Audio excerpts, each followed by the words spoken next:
tous et bienvenue sur la chaîne Il me fait reposer dans de verts pâturages. Donc je profite d'être en vacances pour pouvoir faire cette vidéo dans la journée, dans le salon qui est plus lumineux, pas toujours plus calme, mais du coup aujourd'hui c'est possible, j'en profite. Pour vous parler de l'évangile de Matthieu, ce qu'on apprend sur Dieu dans l'évangile de Matthieu. Donc en fait, vous le savez certainement que dans les Écritures, il y a 4 évangiles. Donc les 4 parlent du ministère et de la vie de Jésus. Mais pourquoi 4 évangiles? Alors, évangile, ça veut dire la bonne nouvelle de Christ. Et en fait, dans chaque évangile, elle n'est pas annoncée aux mêmes personnes.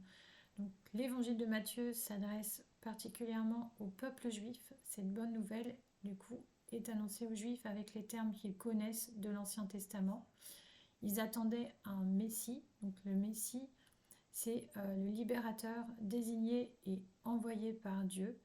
Alors plutôt que en fait comme on va lire les 4 évangiles, de reprendre à chaque fois la vie de Jésus de manière différente, j'ai peur qu'on se répète.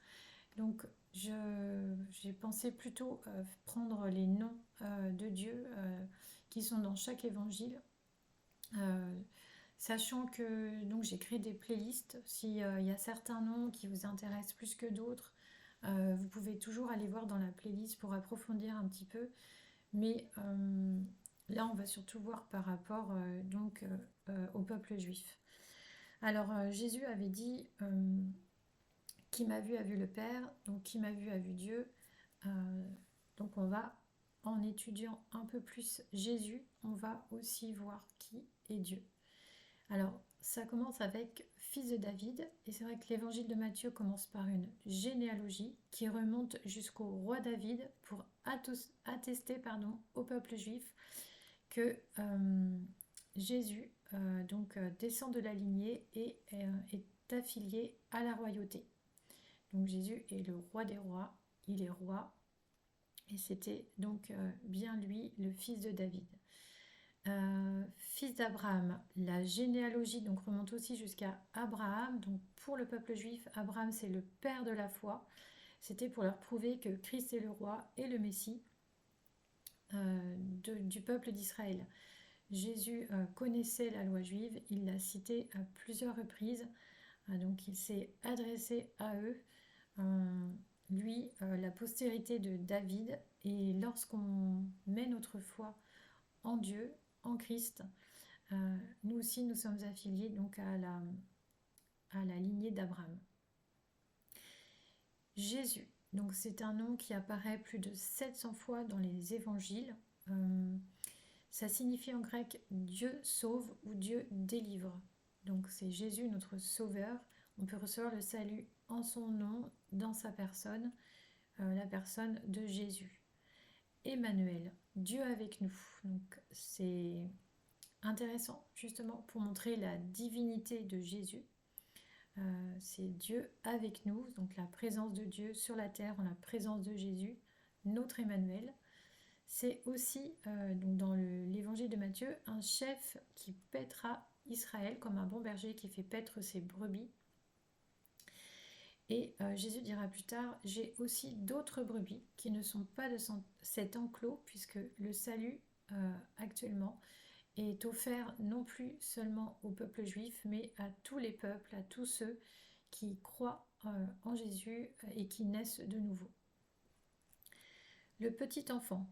Alors, Jésus donc est né d'une manière très humble sur la terre, d'une manière vulnérable, mais il était toujours sous la protection du Père, donc on voit toute son humilité. Il est également né à Nazareth. Alors, on annonce beaucoup de Jésus, beaucoup diront Jésus est là, Jésus est ici. Mais il n'y a qu'un Jésus de Nazareth et malheureusement certains n'ont pas cru en lui parce qu'il est né humblement et qu'il venait de Nazareth et ils se sont dit mais ce n'est pas Jésus, le fils de Joseph, le charpentier. Donc apprenons vraiment à connaître Dieu tel qu'il est afin de le cerner par son caractère et non pas par des préconçus sur Dieu. Le serviteur de Dieu. Alors, on voit encore l'humilité de Dieu, puisque Jésus, en tant que 100% homme, 100% Dieu, lave les pieds de ses disciples. qui étaient mal à l'aise de cette démarche, mais qui ont été profondément touchés. Et ainsi Jésus leur a enseigné et nous enseigne de prendre soin des uns des autres et de nous considérer les uns les autres comme supérieurs et vraiment d'avoir du respect et d'accorder à chacun de la valeur. Le bien-aimé de Dieu. Alors, c'est un serviteur bien-aimé en qui le Père prenait plaisir, sur lequel l'Esprit de Dieu était.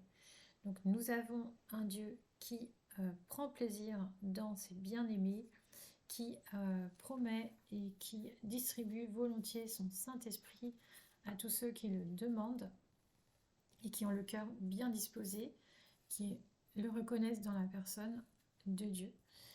Donc Jésus, c'est aussi celui qui sème la bonne semence. Donc Jésus sème la parole de Dieu, des semences vivantes qui donnent du fruit si elles tombent sur la bonne terre. La parole de Dieu, elle est toujours vivifiante, elle est toujours pleine de vie, elle relève, elle encourage, elle donne de l'espoir, elle rappelle les promesses, elle rappelle donc les paroles du Christ et elle donne un avenir. Donc en étant une bonne terre, en étant bien disposée, cette parole qui retombe en nous peut porter du fruit. Le Fils du Dieu vivant. Alors là, c'est Simon-Pierre qui a eu la révélation, puisque Jésus a demandé « Qui pensez-vous que je suis ?» Et Simon-Pierre a dit « Tu es le Christ, le Fils du Dieu vivant. » Ainsi, Simon-Pierre a reconnu par la grâce de Dieu qu'il était bien celui qui était annoncé par les prophètes. Le Christ, justement, donc c'est un nom qui apparaît 100 fois à peu près dans le Nouveau Testament. Donc c'est une personne consacrée par une onction de Dieu. Cela magnifie son statut. Donc là aussi, on voit la générosité de Dieu qui équipe le Christ, mais qui équipe aussi ses enfants par une onction, afin qu'ils puissent faire des bonnes œuvres qui ont été préparées à l'avance. Le Fils bien-aimé de Dieu. Donc là, on voit l'amour de Dieu pour Jésus, qui était donc à ce moment-là 100% homme, 100% Dieu. Le Père a mis en lui toute son affection et nous pouvons en attendre de même lorsqu'on le sert et lorsqu'on devient ses fils et ses filles bien-aimés. Le prophète de Nazareth. Donc Dieu donc, évidemment annonce les choses à l'avance. Jésus était prophète, il n'a pas été reconnu comme tel, comme le dit la Bible, nul n'est prophète dans sa patrie. Il a fallu qu'il soit crucifié pour que certains de ses frères et sœurs prennent conscience de qui il est. Et nous pouvons compter sur Dieu pour la réalisation de ses promesses. C'est un vrai prophète. Il a toujours tout annoncé à l'avance. Il continue d'annoncer les choses et il l'annoncera certainement après avec les nouveaux rouleaux.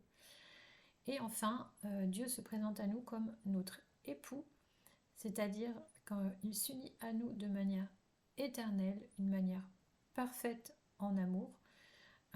Il s'engage à prendre soin de nous fidèlement et il nous garde donc afin de demeurer en lui par la grâce et en nous remplissant de son Saint-Esprit. Donc sur ce, je vous laisse méditer sur l'évangile de Matthieu, sur ce que vous avez découvert sur Dieu et je vous dis à bientôt.